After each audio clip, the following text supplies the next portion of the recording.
Good afternoon, everyone. It is now 6 o'clock. Let's go ahead and begin today's meeting of the Open Government Task Force, and we will be doing a special meeting today.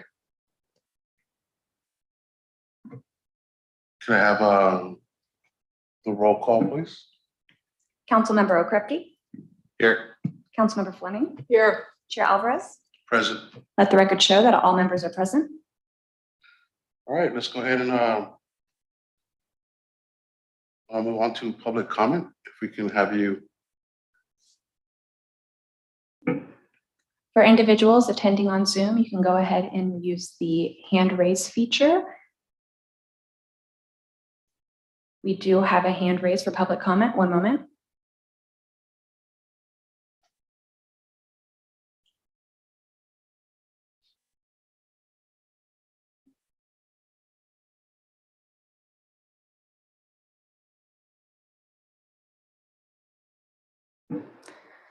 Gregory Fearon, I have given you permission to unmute your microphone. Do you see the timer on your screen? Yes, I do. Thank you. Your timer begins now. Thanks. I just wanted to thank all of you for meeting. You know that I'm a avid activist in the city and always interested in what the city council is up to. And it's been a while since you guys had a meeting, and I always appreciate when you do. So I just wanted to welcome you to the airwaves and to your pursuit of an open government process. Thanks a lot. Thank you so much. There are no other hands raised for public comment and no public comment in the room. Thank you very much. Let's go ahead and move on to item number 4. Item number 3, approval of minutes. And I will be abstaining as I wasn't present for the November 14th meeting. As will I.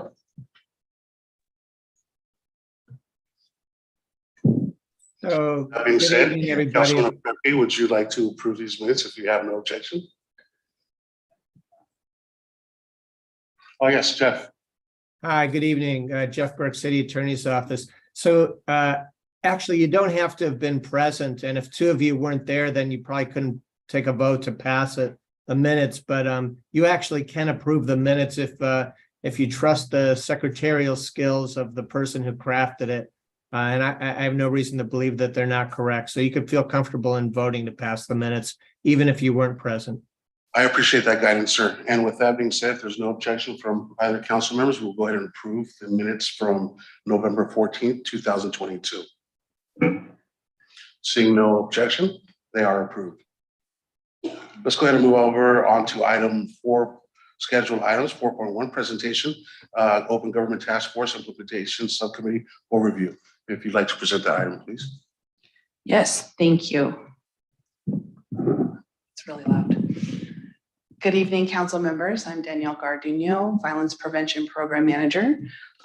Here today to provide you with an overview of the Open Government Task Force Implementation Subcommittee, and also a brief history about the open government work that the council and the city has done in the past. So next slide, please. Next slide, please. Thank you. So in 2014, Mayor Scott Bartley convened the Mayor's Open Government Task Force. This task force was utilized a process of community engagement, informal discussions, and hearings from local and state leaders on the subjects of communication and community engagement. It consisted of 10 members and 2 supporting members. And throughout the process, it became apparent with our community that there was a growing sense of mistrust with our government. And the task force itself concluded that the city, despite adhering to and sometimes exceeding the state's legal requirements, still had critical work to do. Openness and engagement should become a city priority in order to meet the changing expectations of the community. So with that, they compiled a list of recommendations and they presented it to City Council on December 2nd, 2014, which the city then adopted. Within those recommendations, there were 4 broad sets of goals. Next slide, please. Thank you. So first goal was around immediate actions for council. One being setting a council goal of open and transparent government, and the next setting 3 strategic objectives for the organization, including hiring a communications director, adopting a sunshine ordinance or open government ordinance, and creating a mission that incorporated community engagement into it. Next slide, please. The next set of goals were around developing a culture that values public engagement. And this included genuinely engaging and partnering with neighborhoods, volunteers, businesses, institutions, and organizations which support our community. Establishing Santa Rosa as a leader in civic engagement with the goal of increasing openness, transparency, and accountability. Closing the communication loop and acknowledging the value of community input, wisdom, and participation. Increasing opportunities for diverse community engagement and effective participation, and building a strong civic infrastructure, which includes education around engaging in local government. Next slide, please. The third goal was around developing a culture that focused on communications. So the first one being creating a communications director position. Initially, they created this position as a community engagement director position, where they packed in community engagement and communications into one position. We hired the first director in October 2015, and then the subsequent director in March of 2017. And then they learned from that experience that we needed to separate out the community engagement and communications component. And so in 2018, they created the communications and intergovernmental relations officer position, which is now currently being filled by Lon Peterson. The next objective within that goal is to overhaul the city's website. That was completed in 2017, and I believe CIRO is currently looking at how to better improve the current city website as well. Next slide, please. Finally, goal 4 focused on developing policies that promote openness. This included drafting and adopting an open government ordinance that supports transparency and open government through policies that exceed minimum requirements and statutes for meeting public records.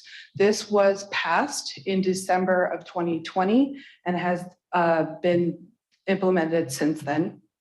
Additionally, there was an educational component around this, including creating a guidebook to participation in local government and a series of Civic 101 videos to go along with that guidebook. Next slide, please. So that was the mayor's open government task force.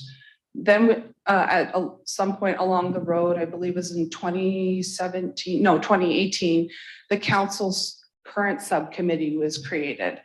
That subcommittee was created to specifically take the open government ordinance that had been drafted and see it across the finish line.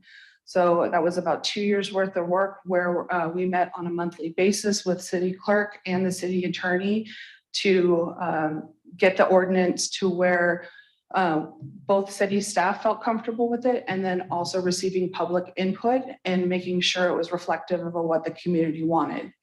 After taking it to council in December 2020 and having it implemented, the subcommittee then received updates on implementation and also discussed the city's lobbying ordinance, the campaign finance regulations, and then the various outreach tools that we developed to go along with the ordinance, including the guidebook and the Civic 101 videos. Next slide, please. I just wanted to point out too, alignment with other city plans. So the 2014 report of recommendations was very robust and does align with quite a few of our other city plans that have been created and implemented since, including our 2020 Community Empowerment Plan, most specifically around creating an organizational culture that values public engagement with all community members and increasing access to public engagement opportunities, and our commitment to diversity, equity, transparency, and access. Next slide, please. And then finally, alignment with our Santa Rosa Equity Plan, aligning, so a couple points from that plan: city aligning its mission, vision, and values to include the principles of diversity, equity, inclusion, transformation, bridging, and belonging; developing and implementing structures and standards, including policies, processes, procedures to foster a culture of language access and justice in communications and public participation, decision-making processes. Next slide, please. As well as implementing, re-examining, and empowering equitable and effective citywide external communications and engagement standards and policies.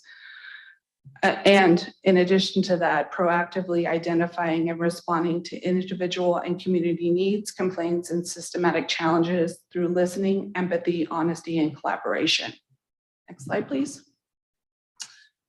So with that, I know that was really quick and a very broad overview, but now that the open government ordinance has been adopted and implemented, along with some of the educational materials and tools, and the implementation of a variety of other city plans, what is the next steps for this subcommittee? What is your vision for how we use this time here?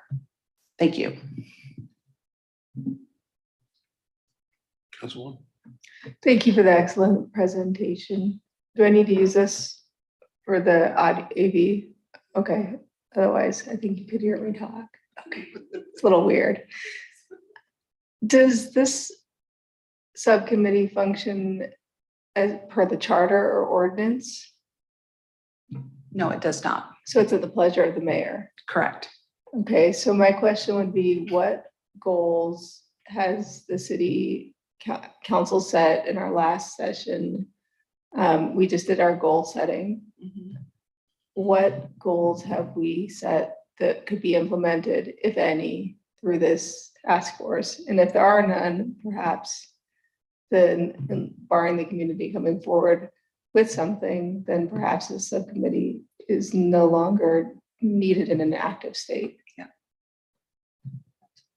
I don't have the current goals in front of me. I'm sorry. Okay. Okay.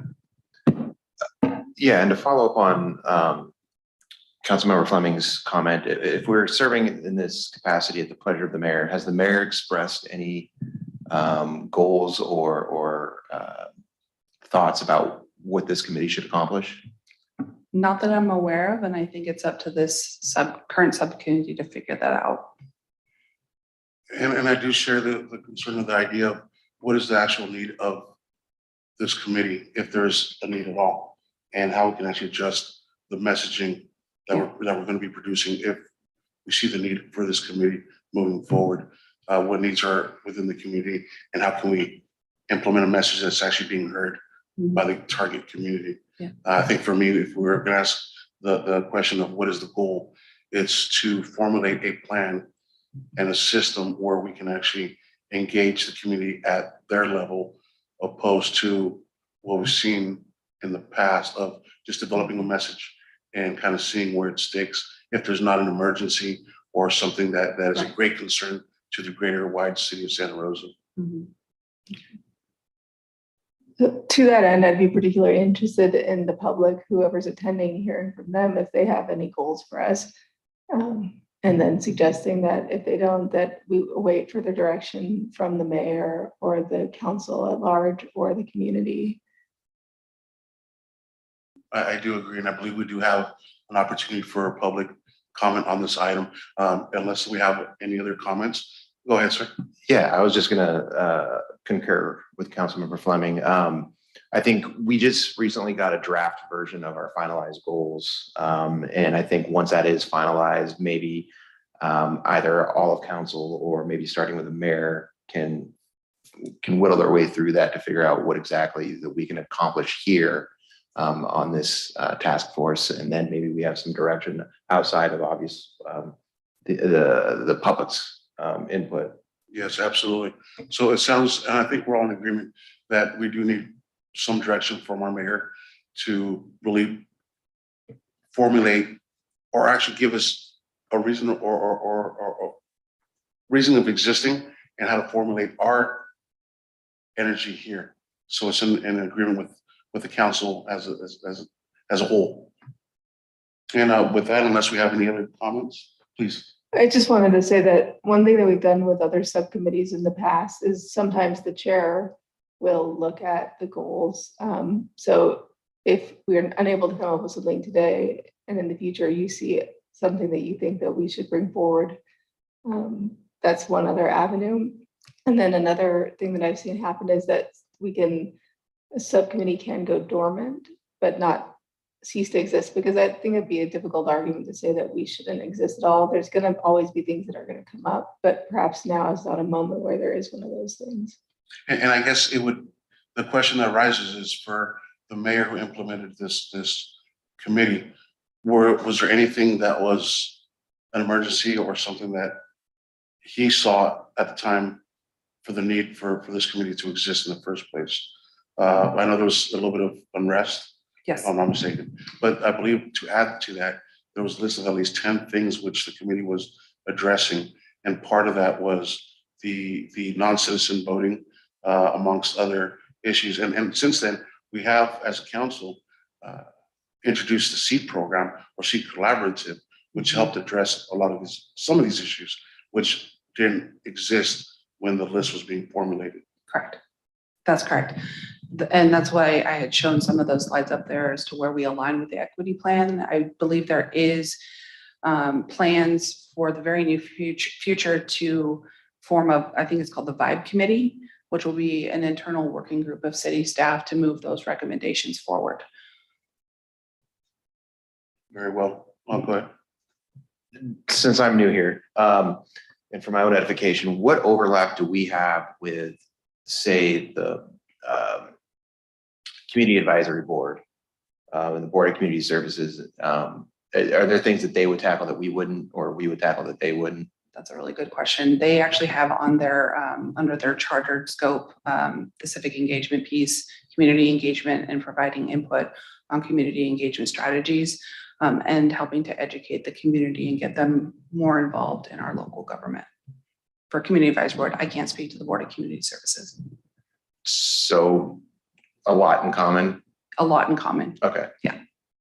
And if I'm mistaken, this committee here serves to disseminate the information to the community as well. Yep. For a lot of the other committees and boards that exist. So I mean, even at that level, I see the importance of this committee. But I believe the shared feeling is we would like some direction from our mayor to see if there's a particular direction that we should be proceeding Yes. in that direction. There are no further comments. Let's go ahead and open up for public comment, please.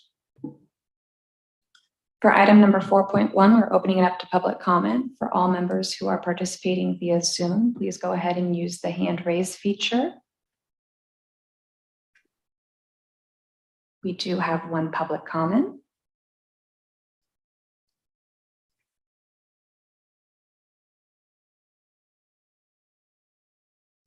Gregory Fearon, do you see the timer on your screen for 3 minutes?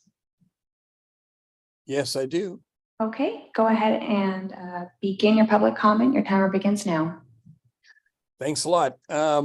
My suggestion is as you all remember, there was an open government task force which came up with a report 4 years ago. And so my suggestion is that you all dig out that report and look at the many recommendations that it made and conclude either individually or through the mayor or through the chair, whether or not there's anything in that report that still needs to be done. That's it. Thanks. Thank you. There are no other hands raised for public comment and no public comment in the room. We'll bring it back to council. Well, that's great direction. I appreciate the comment. And what I want to see moving forward is more public participation, as that is key to transparency in open government. So hopefully in the future, we'll have plenty of additional callers. But the point was very well made and very well received. And that is something that I hope to carry in the discussion with the mayor, the list that was and the recommendations that were made in the past. Any additional comments, please? Yeah, I do think that Mr. Buren's point is well taken, that if we could get some direction to finding that report, it's a shame so many reports get written and we inherit, there's 3 people who just inherited a board. So I'd be willing to take the time to read the report. If someone can point me in the right direction. Yep, we'll make sure to get it to all 3 of you. Thank you. Any additional comments? No. With that being said, moving on to the same item in a different form, which is item number 5, future agenda items, right? What a perfect segue, right? Well, I think we'll move on to this item, but I think it's clear. I'm hoping that we made it clear that we do need additional guidance, suggestion, direction, and there are reports from the past that we can definitely use to develop that conversation. Please. My suggestion would be that since, no 2 of us can speak together, that the chair gets direction from the mayor and then through our attorneys or the clerk lets us know when you believe it would be wise for us to resume meeting. I concur with that. Very well. With that being said, I will carry the conversation forward with our mayor as well as our legal counsel to develop an agenda, or at least present an agenda. And you're right, we can't speak to each other since she would be the 4th. But yes, definitely develop a conversation about the future direction of the subcommittee. Thank you both. With that being said, we don't need a public comment for number 5, do we? We should, right? Very well. We'll open up public comment for future agenda items from the public, if you'd like to carry that forward. This is now the time for public comment on item number 5, future agenda items. Those who are attending over Zoom, please go ahead and use the raised hand feature. I am not seeing any hands raised over Zoom and no public comment in the room. Thank you very much. And that takes us to item number 6, adjournment. It is now 6:22. Thank you all for attending. And in the future, let us create more public participation and go your favorite basketball team. Thank you all. Come on.